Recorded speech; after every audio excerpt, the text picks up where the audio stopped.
12 lies artists are told and the truth that sets us free. For many artists, the journey can feel like swimming upstream, whether it's gatekeeping in the art world, internalized self-doubt, or outdated myths about what it means to be legit. The noise is loud, but when we dig deeper and look to artists throughout history and today, we can dismantle these myths one by one. Hi there, I'm Carrie, and I'm here to remind you, you are already an artist.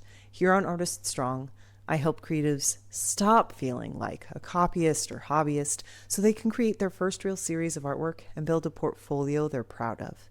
If you're ready to stop the DIY learning and get the support and structure to finally draw and paint with your unique voice, I'm here to help. Sign up and watch my workshop, How to Transform Your Ideas into Artwork That's Uniquely Yours. To date, thousands have joined the community. The workshop is completely free, and the link is in the description below.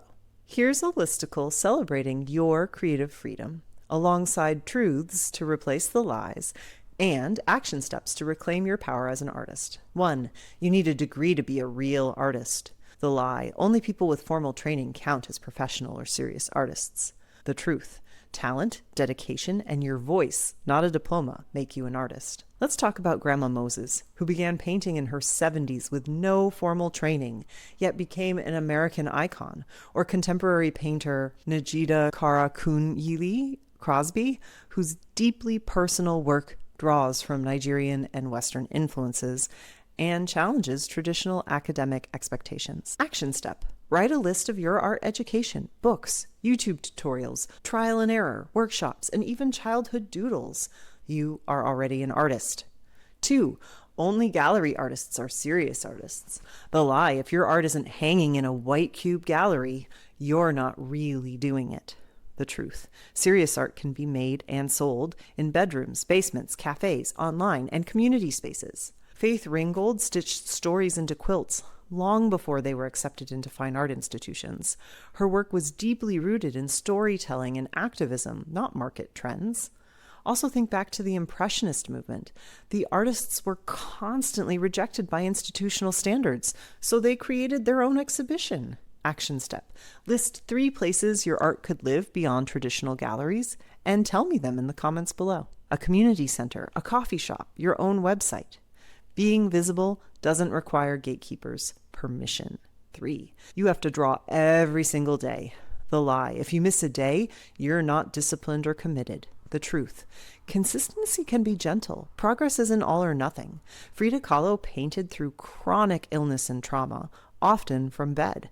She didn't draw daily, she created when she could. That doesn't make her any less powerful. I also encourage you to have a near daily minimum instead of a large expectation that's easier to miss. I have an entire article about that here. When we give ourselves grace, but also make a consistent effort, we see greater results. Not to mention, enjoy it more too. Action step: redefine consistency. Commit to something realistic, like 10 minutes most days. Create a flexible art habit that supports your life, not shames it.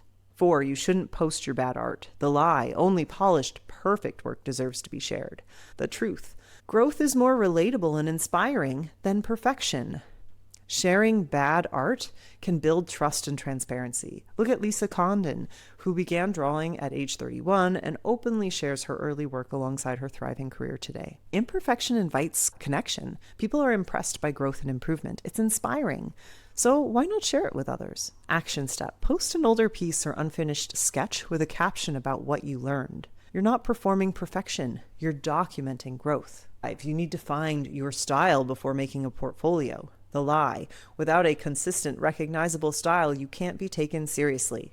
The truth: style develops through making, not waiting. Hilma af Klint, long overlooked in art history, created hundreds of spiritual abstract works before abstraction was a thing. I highly encourage artists to explore art in series, a group of 5 to 25 works that encompass a specific theme or medium, for example.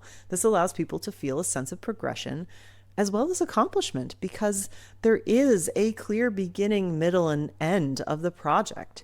This also opens the door to new ideas and new explorations of style, which lead to new series. And this is how you start to look professional with your art. Action step: curate a portfolio that reflects your exploration. Label it works in progress or studies in style. Don't wait to be ready. Let your portfolio show your journey. 6.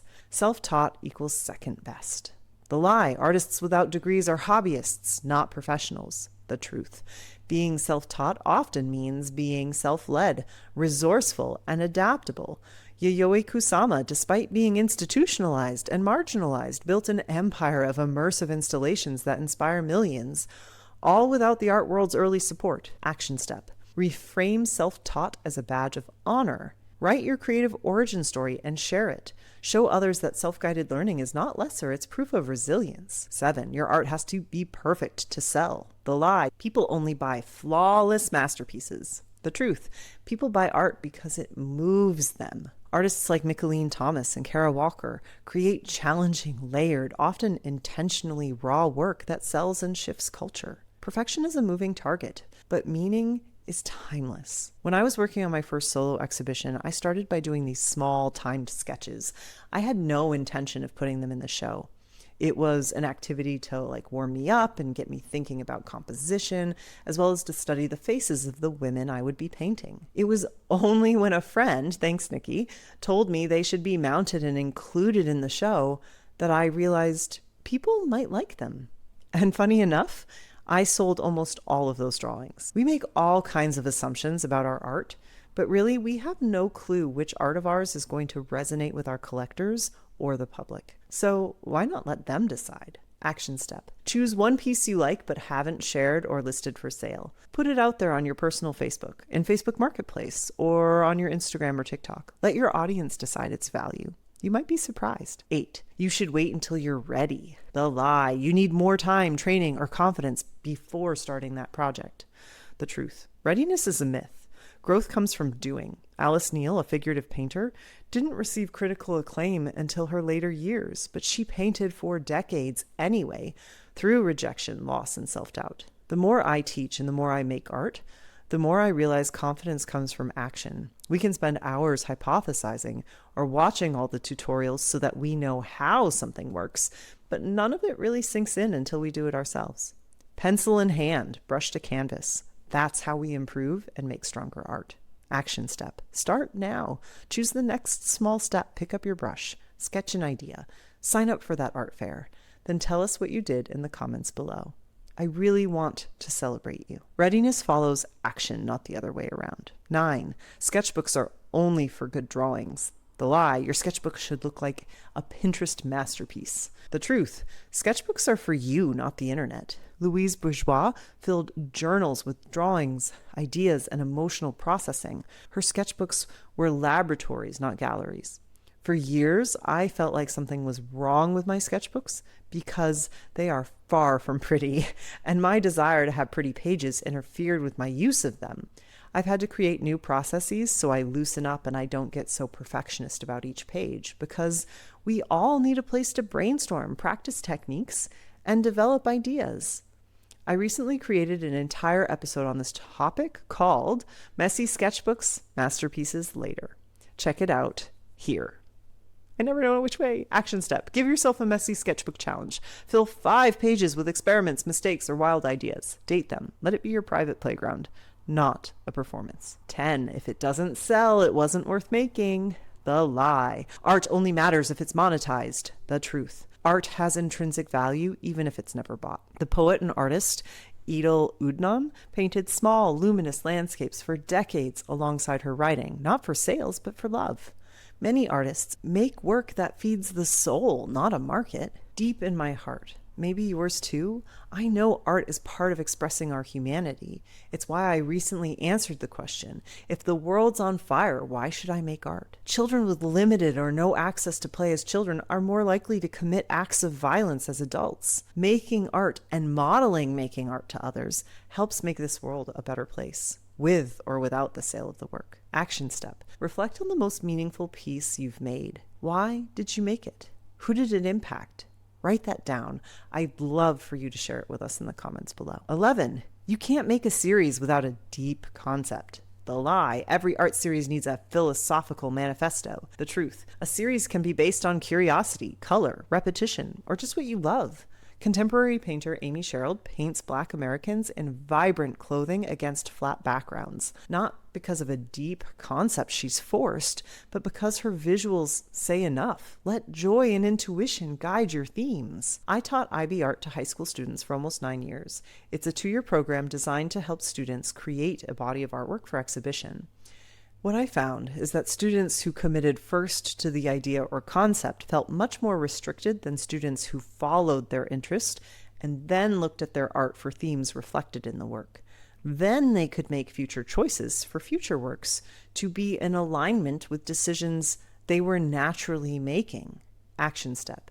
Create 3 to 5 pieces around one element, like red paint, hands, or windows. See what patterns emerge. Let your making lead the meaning. 12. You're too late. The lie. If you didn't go to art school young, it's too late to start. The truth. You are right on time. We'll end where we started with Grandma Moses. She began at 76 and painted over 1,500 works before her death at 101. Your story is still unfolding. How many pieces are simmering inside of you? Action step. Write down one reason you can start today. Not despite your age or path, but because of it. You bring a perspective no one else can. The truth that sets us free. There is a lot of noise out there trying to define what it means to be an artist. You must have a degree. You must use this medium. You must. The list goes on and on. But your creative journey doesn't need permission, polish, or perfection. It's scarcity thinking designed to keep you playing small. The next time you hear one of these myths whispering in your mind, remind yourself, you're not falling for that propaganda anymore. You're too busy making your art. Which piece of today's conversation resonated with you the most? Let's keep this conversation going in the comments below. Now, go make something. Thanks so much for watching. If you enjoyed today's topic, please like and subscribe to Artist Strong. Remember, proudly call yourself an artist. Together we are Artist Strong.